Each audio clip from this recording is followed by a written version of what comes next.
జై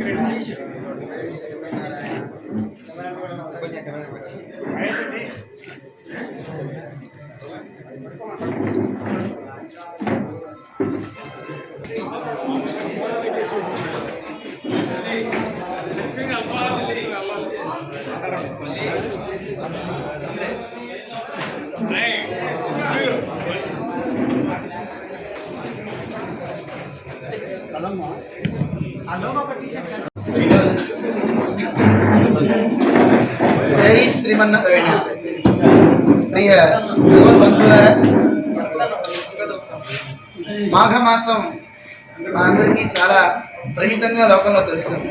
స్నానాలు, నదీ స్నానాలు, అందరికీ కూడా అనేక రకాలైనటువంటి పుణ్య కార్యక్రమాలు ఆచరించడానికి విశేషమైన మాసం. మాఘం అంటారు. మాఘాన్ని తొలగించేది, పాపాన్ని రానివ్వనిది అని అంటారు. అలాంటి మాఘమాసంలోనే వసంత పంచమి అని ఒకరోజు, అలాగే రథసప్తమి, ఇలాంటి ఎన్నో పండుగలు మనకు వస్తూ ఉంటాయి. అలాంటి మంచి రోజుల్లోనే మన సీతానగరం గుంటూరు జిల్లా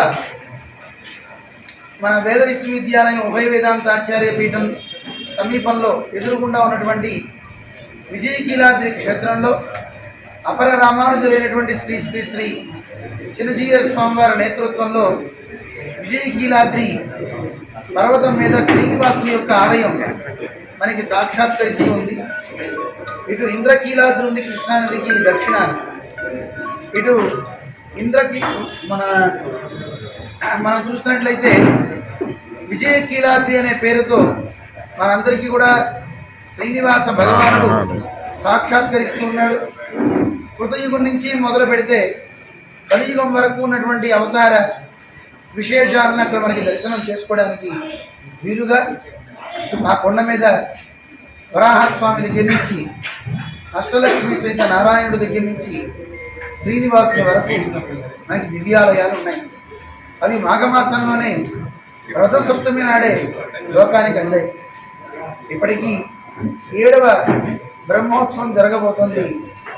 ఫిబ్రవరి 13వ తేదీ నుంచి 18వ తేదీ వరకు భక్తులందరినీ ఈ కార్యక్రమానికి స్వాగతం పలుకుతున్నాం. సాక్షాత్తు చిన్నజీయర్ స్వామివారు ఆరంభించి కార్యక్రమాలన్నింటినీ కూడా మంగళాశాసనం చేస్తారు. మధ్యలో రథసప్తమి ఉంటుంది. ఒకే రోజున అన్ని పెరుమాళ్ళకి కళ్యాణ మహోత్సవాలు మనం చూడవచ్చు. అలాగే రథసప్తమి సందర్భంగా ఆదిత్య హృదయం అని ఒక స్తోత్రం, అందరికీ మంచి ఆరోగ్యాన్ని ఇచ్చేటువంటి ఆ ఆదిత్య హృదయాన్ని ఉపదేశాత్మకంగా మనందరం స్వీకరిస్తాం. ప్రతిరోజు వాహన సేవలు ఉంటాయి, పెరుమాళ్ళకి తిరుమంజన సేవలు ఉంటాయి, అంటే అభిషేక సేవలు, అనేక రకాలైనటువంటి పుష్పార్చనలు, సకల సంపదల్ని ఇచ్చే శ్రీ పుష్పయాగం, అవబృత స్నానం, ఇలా వీటితో బ్రహ్మోత్సవాలు వైభవంగా మనకి జరుగుతాయి. విజయకీలాద్రి క్షేత్రంలో చాలా ఆలయాలు మనకి ఉంటాయి, కానీ ఎలా ఆరాధన చేయాలో, ఎలా ఉత్సవం చేయాలో అక్కడ నిష్ణాతులైనటువంటి విద్యార్థులను తయారు చేసే గురువులు మనకి ఇక్కడున్నారు, ఆగమ గురువులు. అలాంటి బృందం అందరూ కలిసి చాలా ఉత్తమోత్తమైనటువంటి కార్యక్రమాలు చేస్తారు. అలాగే ఆ ఉత్సవ విశేషాన్ని చెప్పే పండిత వర్గం బుధజనులు అంటారు. అలాంటి పండితులంతా అక్కడ ఏం చేస్తుంటారు. అలాంటి మంచి కార్యక్రమాల్ని మనందరం ఆస్వాదించి ప్రతిరోజు పాల్గొని వచ్చే భక్తులందరికీ కూడా ఉదయం సాయంత్రం ప్రసాద వితరణ కూడా ఉంటుంది. అన్నదాన కార్యక్రమాలు కూడా జరుగుతాయి. భక్తులందరూ కూడా ఆ కార్యక్రమాల్లో పాల్గొని మాఘమాసంలో భగవంతుడిని ఆరాధించడం అనేది చాలా విశేషం. అందరికీ మంచి ఆరోగ్యాన్ని ప్రసాదించేటటువంటి సవిత్రు సూర్యనారాయణ యొక్క అరుణ పారాయణలు కూడా జరుగుతాయి అక్కడ. అలాంటి ఎన్నో మంచి కార్యక్రమాలు, వేద పారాయణలు, దివ్య ప్రబంధ పారాయణలు, వాహన సేవలు ఉదయం సాయంత్రం. అసలు బ్రహ్మోత్సవం అంటేనే ఉండాల్సింది వాహన సేవలు. అలాంటి వాహన సేవలు కూడా జరుగుతాయి.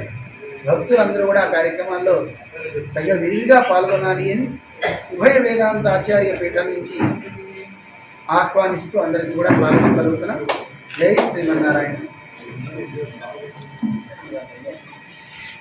ఒకరు వైయక్తికంగా యజ్ఞాలు చేసుకోలేరు, కానీ అందరూ ఒక చోట చేరి ఇలాంటి కార్యక్రమాల్లో భాగస్వామ్యం వహిస్తే మనం రోజు చేసే కార్యక్రమాల వల్ల వచ్చే పుణ్యం కంటే ఇతోధికమైనటువంటి పుణ్యం లభిస్తుంది అనే ఒక సత్సంకల్పంతో ఇక్కడ ఈ కార్యక్రమాన్ని ఏర్పాటు చేయడం జరిగింది. మన చిన్నజీయ స్వామి వారి ప్రత్యక్ష పర్యవేక్షణలో వారి దివ్య అనుగ్రహం అందరి మీద ప్రసరింపజేయడం కోసం వారు వేంచేసి ఉంటారు.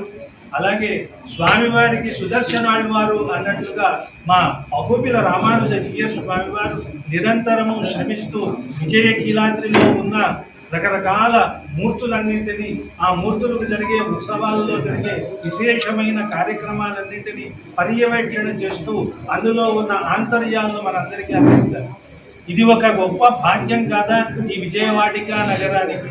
మనమందరం సేవిద్దాం, తరిద్దాం. జై శ్రీమన్నారాయణ.